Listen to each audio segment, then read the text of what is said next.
Hi there folks, I'm Alex and welcome back to Ukes with Alex. This is the ukulele YouTube series where we examine different ukuleles, try and learn a bit along the way, maybe learn some songs, meet some guests, and generally just enrich ourselves with all things related to the ukulele.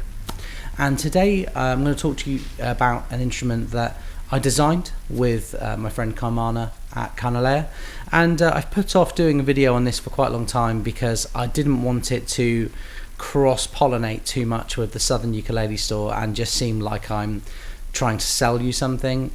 This instrument is something that I wanted for about a year, just over a year, and I worked back and forth with the team at Kanile'a to design what I felt would be kind of one of my perfect ukuleles. And yeah, what came out of it ended up being a very successful series of ukuleles and kind of unofficially my own signature model. So today we're going to look at the Kanile'a Manako, but more specifically we're going to look at numero uno, the Alex Beds model.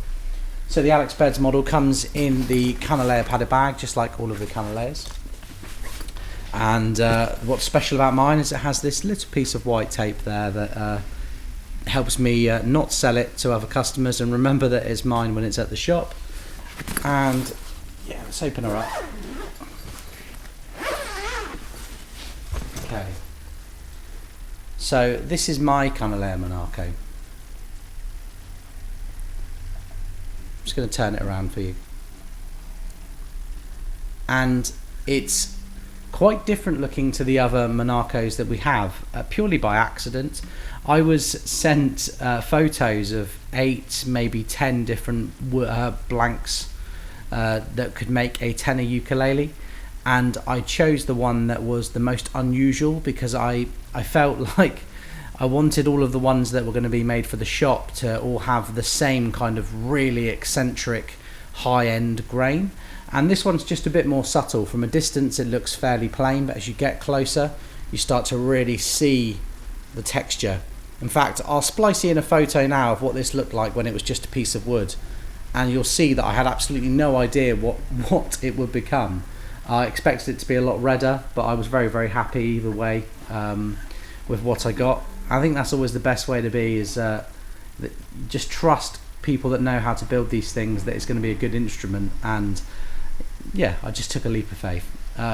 The specs of the Manako / Alex Beds model are the same as the Manako series. So this is a solid Hawaiian mango top, back and sides, with a Kanile'a ebony pin bridge with ebony bridge pins.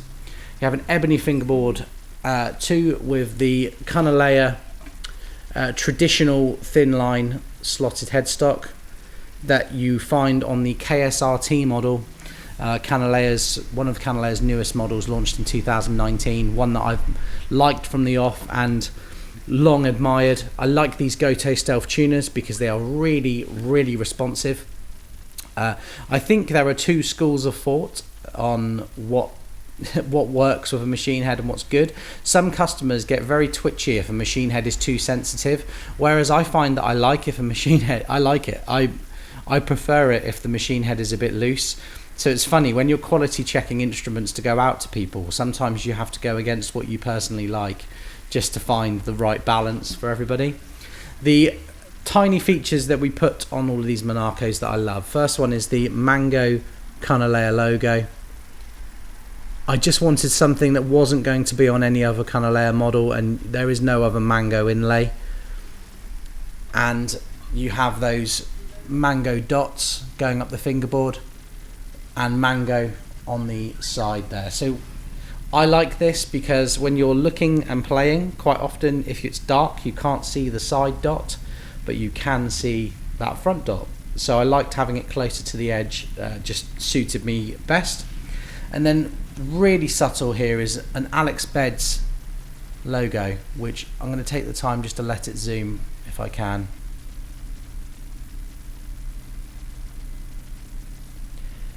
Now that Alex Beds logo goes back quite a few years. I've always been a massive fan of Pepsi Cola merchandise. I used to collect Pepsi shirts, jumpers, shoes, any kind of thing Pepsi related I could.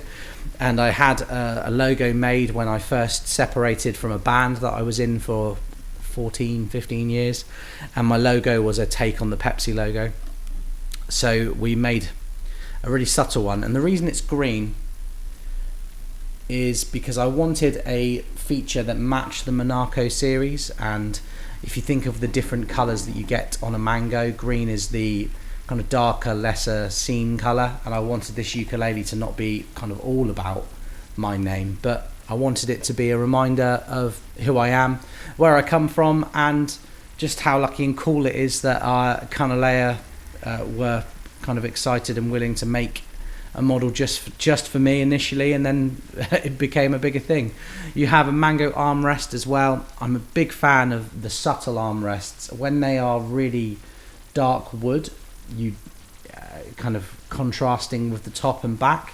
Personally, I'm not a fan of that. I like it to look symmetrical at first glance, but then the tiny features add to it. And you might have already noticed, this ukulele has one of the nicest bottoms of any instrument that you'll ever see. So the really quirky piece of wood is on the bottom there, but the rest of it is much more subtle. I'm not sure if there's anything I've forgotten. Inside the label, rather than a Manako, they've actually put Alex Beds. Hopefully you can see that. I'm really just making this video for my folks on Patreon that support me every month and allow me to make these videos in my spare time. This is the Kanile'a Alex Beds model, and I love it. You've probably heard it already. I'm going to give mine a play and see what you think.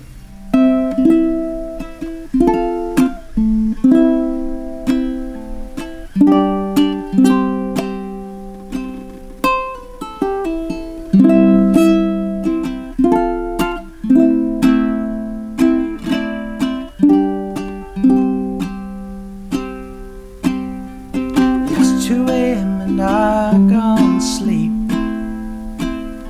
She's next to me. I get that she hates those 4-letter words. They get on your nerves. It's not like this was part of the plan, the master plan. Just hand me the money and no one gets hurt. But that don't work. If I had the key to unlock the door, I wouldn't be fighting above the floor. So I huff and I puff